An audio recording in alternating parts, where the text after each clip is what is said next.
It's now 2 years since Haiti was devastated by a magnitude 7 earthquake. Since then, only half the promised aid has been delivered. You're watching Inside Story Americas from Washington.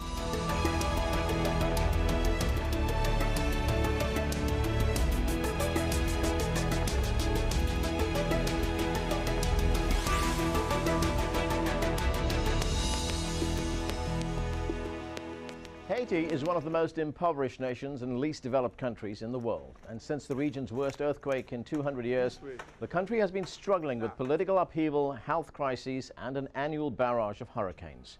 The 7.0 magnitude quake killed more than 222,000 people and injured more than 300,000 others. At least 1.5 million people were displaced from their homes. Many were resettled in makeshift camps like these. Others fled the city for rural areas. The interim Haiti Recovery Commission was set up to oversee the rebuilding and recovery. Led by Bill Clinton and Haiti's former Prime Minister Jean-Max Bellerive, many of the approved projects remain unfinished. While there has been some rebuilding, more than 500,000 Haitians are still living in tents. Since the earthquake, Haiti has experienced a cholera epidemic with more than 500,000 people infected. At least 7,000 have been killed. And 4.5 million people, that's almost half the population, are experiencing food insecurity due to low wages and high food prices. Many Haitians live on less than $2 a day. Andy Gallagher filed this report from Port-au-Prince. In the 2 years since the earthquake, progress here has been painfully slow, although President Martelly just announced that this makeshift camp will close down in the next few days. But remember, there are still over 500,000 people living in shelters like this, extremely rudimentary conditions. And when they are moved, they're often moved to dangerous locations with no running water or electricity. And when you speak to Haitians on the street, they are extremely frustrated. There have been demonstrations over the past few days, and the one question is, where did all the money go? Now, some reports say much of it went to the US government, a lot to non-governmental organizations, but very little of it seems to have got into the hands of the people that need it. When you walk around Port-au-Prince and drive around Port-au-Prince, it's hard to see those projects that the billions of dollars raised are supposed to build. So for a continued recovery here, Haiti needs a few things. It needs patience, time, money, and of course, political stability.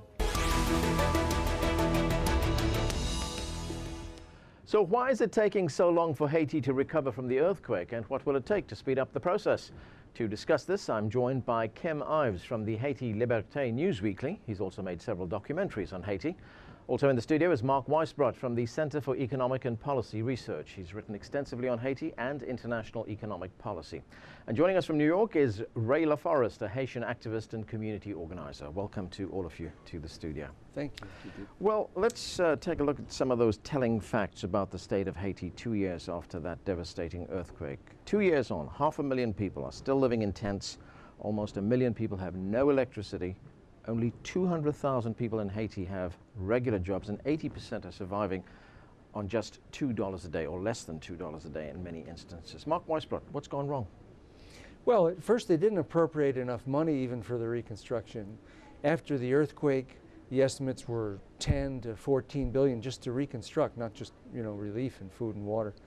And they pledged, the government's pledged about 5 billion, and they've dispersed, they say, according to official figures, about half of that. But a lot of that isn't even spent, so they say it's dispersed, but it goes from one organization to another and it isn't even spent. So it's just way too little money, and then a lot of it's not spent effectively. You have 83% of the USAID contracts went to inside the Beltway contractors, even including some that were guilty of waste and fraud and abuse in Iraq and Afghanistan and in Hurricane Katrina aftermath. And so you have a lot of those problems as well. You don't have money going to the government. It's very hard to rebuild a country without a government. We couldn't do that here, for example, after Katrina if we had no government. And in 2011, the government actually received less aid from the international community than it did in 2009 before the earthquake. And this was a government that was devastated. And of course, there's also the problem that it's a donor-driven thing. They're not involving the people who are actually affected. And that is another way to make aid a lot less effective as well. All right, so a whole list of issues there. Kim Ives, let's look at the international donor picture. Now, international aid donors have delivered only about half of the billions of dollars promised for reconstruction. The U.S. promised $927 million, but it only delivered less than $300 million. Venezuela pledged slightly more money than the U.S., $929 million, but it only managed to deliver $223 million. Japan is one of the few countries that met its pledge, providing $100 million. Now, a lot of money has not come through, but a lot of money has come through. What has happened to the money? Well, I think there are too many intermediaries, too many people in the way. I mean, if you calculate it, I've seen figures as high as $12 billion total, which has been at least pledged to Haiti. If you divided that by 10 million Haitian people, that'd be, what, about $1,000 a head. So you have, too many NGOs. In fact, to me, if we just take the U.S. contribution alone, about 99% of it goes back to the Pentagon, the State Department, the NGOs, and the contractors, and 1% ends up in the hands of Haitians. So, to me, that's the fundamental process. You know, the growth of the Republic of NGOs, as Haiti is called, began about 40 years ago. Before that, Haiti could feed itself. It could clothe itself. It had its own industries. It had its own agriculture. Since they've come in fact, they've acted really as the proxies of these imperial policies of the North coming into the country, destroying Haitian agriculture, destroying a lot of the country's self-sufficiency. And so to me, even though they're posing as saviors, in many cases they're making the matter worse. Okay, let's bring in Ray LaForest, who is in New York. Ray, you've worked extensively with Haitians in Haiti as well. What is your assessment of the reconstruction and recovery effort, especially where it concerns the U.S.? Well, I agree with what was just said, my two comrades there. I should point out, though, that the earthquake which created the problem we're dealing with now was anything but a natural phenomenon. And Haiti has been under the rule of dictatorship since 1957, and coups against elected governments, elected by the Haitian people, such as the Aristide administration. So not only we have a system where the Haitian people, one more time, is not consulted or is not part of the solution, but it is treated as though it was an emergency. And as Kim just pointed very correctly, and this is not new. I remember I was in Haiti when President Aristide was overthrown, and most of them, and he returned in 1994. And when he was returned, some of the money didn't even get returned to the United States. It never left the United States. Much of the equipment, such as vehicles that they purchased, came from the U.S., and they were paid for by funds that were counting as part of the assistance. For example, when the earthquake happened, the United States sent troops to Haiti and very quickly decided they would control the airport and control what's happening in the country. And that military presence was charged to the so-called assistance. And unfortunately, the result of that military presence at first was to prevent badly needed medical equipment and surgeons and so on from being present in Haiti. So that based on what we saw, some of the removal of limbs and so on that took place, a very painful process obviously, would have not been necessary if the doctors that were supposed to perform them were allowed to land in Haiti directly and to get the equipment. So there are many questions raised. And as was said earlier, also the fact for the money to be doled out through NGOs rather than directly to the Haitian government. Now, personally, I don't have that much respect for the present government of Haiti. However, this is still a government that would be, I would say, would be entitled. The normal process would be to bring the money through representative of the Haitian people. Okay, Kim Ives, the kind of engine that was set up to lead this recovery and reconstruction effort was something known as the Interim Haiti Recovery Commission that we talked about. That was led by Bill Clinton and Jean-Max Bellerive, the former prime minister there. What has happened to the commission? I mean, its mandate ran out. What did it achieve, if anything? Well, not much. I mean, it claims to have dispersed and implemented some programs, but I mean, fundamentally it was flawed. Here was a body which in fact had been a majority foreigners, ended up being supposedly half and half, 13 Haitian, 13 bank and foreign government representatives. But the Haitian representatives staged a rebellion several months ago, saying they had no say at all into how the money was being spent and dispersed. It was just basically Bill Clinton, Bell Reeve, and a guy who'd been a former USAID agent for many years. So they were making all the decisions and sending it everywhere. So I think, as Ray was just saying, the Haitian population has been excluded from the decision-making process. They're not even allowed into the meetings at the log base. I remember some months ago, I was in Haiti. They were at the largest IDP camp, internally displaced persons camp, on the Jean-Marie Vincent camp on the old airport runway out in the middle of Port-au-Prince. They had been trying to get a meeting with the UN officials, with the IHRC people, etc. They couldn't even get in there. They had to stage a demonstration to go down there, and that made it even less likely for them to get in. So the Haitian people are very frustrated at being essentially marginalized in their own salvation. Can that commission still be effective? I mean, if its mandate is extended, and it's up to the Haitian Parliament to extend that mandate. If it is extended, can it still be effective? I don't think so. To me, fundamentally, Bill Clinton, despite his mea culpas about destroying Haitian agriculture by favoring Arkansas rice farmers and allowing them to dump their rice on Haiti during the 90s, despite the fact he is essentially an agent of U.S. corporate interests, and to me, fundamentally, it needs to be Haitians. As Mark Weisbrott's group has pointed out, only, 20% of the contracts have gone to Haitians. It's a lot less than that. Yeah, even less than that. I remember speaking to one of the Haitian contractors years ago, and he was speaking with Leslie Voltaire, who's long been a sort of agent of the U.S., who said that it's 15% which is being earmarked for Haitian contractors. All the rest went to American and other foreign contractors. This is absurd.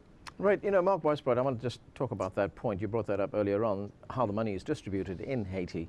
There was a deputy from the Haitian Parliament who complained that, you know, the bulk of the money that's coming in for aid and reconstruction is going to NGOs, is going to private contractors, very little money going to ministries, which would enable those ministries to build capacity. No, that's absolutely right, and that's been the problem for decades, as everyone has pointed out here. And it has to do with the United States, you know, really not even ever wanting to see an independent government there, really. I mean, our government has overthrown the government of Haiti twice already in the last 20 years, once in 91. And then again in 2004, where they did it kind of in broad daylight, kidnapped the president, put him on a plane, one of those rendition planes, and took him to Africa. And installed a government in 2011. That's right. They manipulated the OAS in order to change the results of the election last year. So it's part of the same process. I mean, one thing I want to say, and I don't think anybody here disagree with, you know, there are some NGOs that do really good work. And one, for example, is Partners in Health. You know, and they're building this big hospital in Mirabelais, and I think they have a different approach. You know, their whole intention is to build the capacity of the government. It's going to be a public hospital. It's going to be part of the health ministry, and they're not trying to replace the government. They're trying to help build it. And which is what the Cubans and Venezuelans do as well. So it doesn't have to be this way. It's not inherently going to be this way. Okay, let's go to back to Ray LaForest in New York. Ray, one of the concerns we've heard from potential donor countries is that they are a little bit reluctant to donate funds to Haiti because they fear that the Haitian government would not be able to administer those funds properly. Is that a valid concern? Well, to some extent it is. We know that the president of Haiti's past has been connected to the Duvalier regime, and the system was known for killing and stealing, and that would be legitimate. And again, the question turns what was alluded before by Mark, that we need the Haitian people's participation, but it has to be done through legitimate representative of that people. Those people voted unanimously. About 68% of them voted for President Aristide at some point, and it's just that the agenda, the demand of the Haitian people that the violence be ended, that they be provided with minimal needs and jobs and security, went against what the system wanted. They, when Aristide went out and doubled the minimum salary from $1 to $2, that was completely unacceptable to the Haitian upper class, which lives on hundreds of millions of dollars, and to American businessmen. And so for us, the Haitian people has to survive through this and learn from the process. But ideally, the first step would be, that's why I said earlier that the catastrophe was not a natural one. What we need is true elections that truly elect representative of Haitian people's needs and desires, that reflects their own priorities, and then the assistance would come to that government and be executed. Kim just mentioned Cuba, and unfortunately Cuba does not get enough credit. Today, when the Haitian peasant tells you that he saw his nurse or his doctor, most of the time he's talking about a Cuban doctor. And these people have provided assistance to Haiti before the earthquake. Many, more than something like 13 years ago, they were there. And they do it with respect. They do it in other areas also, such as fishing and so on, where the idea is to supplement, to respect the people's culture and their own political priorities, rather than take over. Although sometimes, as you said earlier, some of the NGOs are well-meaning and some of them do actually well. But in terms of using those resources, for example, I realize Haiti is a difficult and scary place. These individuals get rent paid for, transportation, they have a car and so on, which is what the Haitian companies do not get. And when you add it up, it comes to a tremendous amount of money. So the administrative cost is very high. And in the case, we know, for example, at some point that the Red Cross, even in this country, was taking an inordinate and outrageous amount of money went for salaries and administrative costs. So these are all issues that would have to be resolved for Haiti to turn the page and move forward to the future in a different way. Right.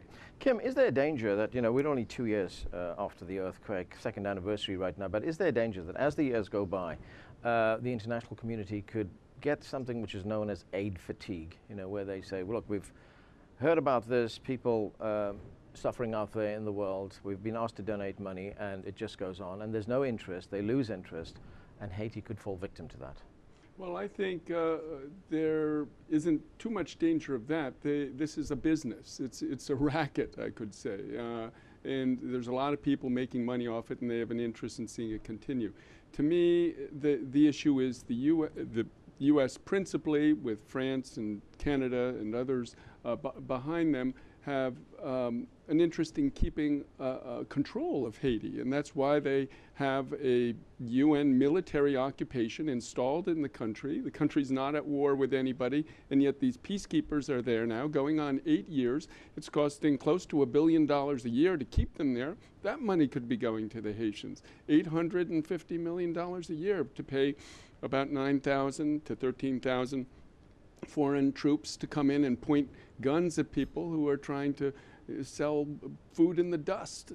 It's not right. It's a question of the aid becomes a way of really maximizing distribution of products from the U.S., from other countries, and crushing, to me, what is Haitian agriculture and Haitian self-sufficiency. Yeah, if I could take off on that, because Kim mentioned the UN, and that money, that $850 million they're spending each year on this force, which doesn't really have a legitimate peacekeeping mission there. It wasn't a post-conflict situation or a war. That's 8 times what the UN is spending to contain cholera, which they brought to the country. And that's a huge thing. I mean, 7,000 people have died. 500,000, more than 7,000, more than 500,000 have been infected. What is the situation right now as far as the cholera epidemic is concerned? Well, it's still terrible. I mean, it's come down now because it does in the dry season, but you saw what happened last year. But in April, we got the rainy season coming back. And a lot of the NGOs cut back on their treatment centers, and then it spiked again to, it went from like 20,000 to 50,000 cases a month in the rainy season. So this is, but the thing that I think is so outrageous is that the United Nations brought this disease here. Now, they didn't do it on purpose, but it's gross negligence. It's really just as bad as Bhopal in India 35 years ago. Okay, they didn't do that on purpose either, but they brought a disaster to India that killed thousands of people, and this is going to continue to kill people. And the only way you're going to really get rid of it is to improve or get it down to very low levels, is to improve the water and sanitation infrastructure. And the United Nations still continues to deny responsibility, even though you've had now studies, the own UN study, the New England Journal of Medicine, the Center for Disease Control, another team of 15 scientists who actually got the strains of cholera from Nepal, which is where it came from. And all the evidence is there, and they're just trying to deny it because they don't want to do anything. They are facing legal action, though. Yeah, but that's a long shot. I mean, I really respect the groups that are doing it, including the Institute for Justice and Democracy for Haiti, but that's a really uphill battle. The UN, I mean, it's really against all their principles to just try and deny it. And can you imagine this happening in any other country? Can you imagine? So, you know, they never had cholera before, so they've brought something that's going to kill people there for years, and just nobody even takes responsibility for it, even acknowledges it, and nobody says, well, we need to know how this happened. And with all these NGOs and with this occupation, you still have the worst cholera epidemic in the world right now in Haiti, and only a year and some months old. Well, let's take a look at some of the recent changes in Haiti, good or bad. Now, work has started on an industrial park by a South Korean garment manufacturer. The Haitian government says it will create employment for 20,000 people. Before the earthquake, half of Haiti's children had no access to schools. Those that did had to pay. Now, aid money has allowed hundreds of thousands to receive an education. The new government is giving tax breaks to foreign companies to set up businesses. Already one international hotel chain recently announced plans for a new hotel in the capital. Now, some of that sounds very laudable, you know, the fact that they're setting up factories there, etc., but it's turned out that they also are paying slave wages as well. This is a problem because this is the exact economic model of Jean-Claude Duvalier 30 years ago. Basically, sweatshops and tourism. This is what they're proposing for Haiti. Haiti, first of all, needs to be able to feed itself. It needs investment in agriculture, fertilizer, and this is what's in fact being subverted by this emphasis. This land that was taken in the north, Caracol, the new project where they're supposedly going to create 20,000 jobs, it's also going to create another Cité Soleil, which is the slum, teeming slum, which was created by the assembly factories in Port-au-Prince. It was built on the most fertile land in the region. It's an ecological disaster. This is by the very people who studied the matter. The area was done, a UN agency said the area was worth $1,300,000,000 in terms of economic benefits. However, they qualify that ecologically. It's pristine coral reefs, or mangrove reefs. So this is the kind of, these policies are in fact counterproductive, I think. Okay, I just want to go to Ray LaForest in New York for his take on the fact that 750,000 Haitian children are now able to go back to school. Well, we want to verify that. We understand that there's some issues as to where the money was coming from. Well, no, I'm sorry, the money that they're raising from calls made within Haiti and Haitians making donations from abroad. International calls. That the money, yes, that the money has not been accounted for. So apparently, the president has taken an attitude that almost like, since this is not being approved officially by Congress, that this is almost like a private business at this point. So this is outrageous. But as we said earlier, if we saw this happen after the overthrow of Aristide, we saw institution, actually one of Kim's groups put out a documentary a while back, which is somewhat dated but pretty relevant to the issue, called Bitter Cane.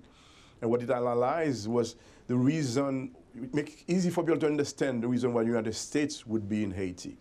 Besides guaranteeing a political system that would follow the dictate, but an economic system where people don't pay tax very often, workers are paying subsistence wages, and like in the case, I don't know what the specifics will be here, that companies were not paying taxes and the baby doc for it would them 10 years to pay tax, and at some point it was just nominal.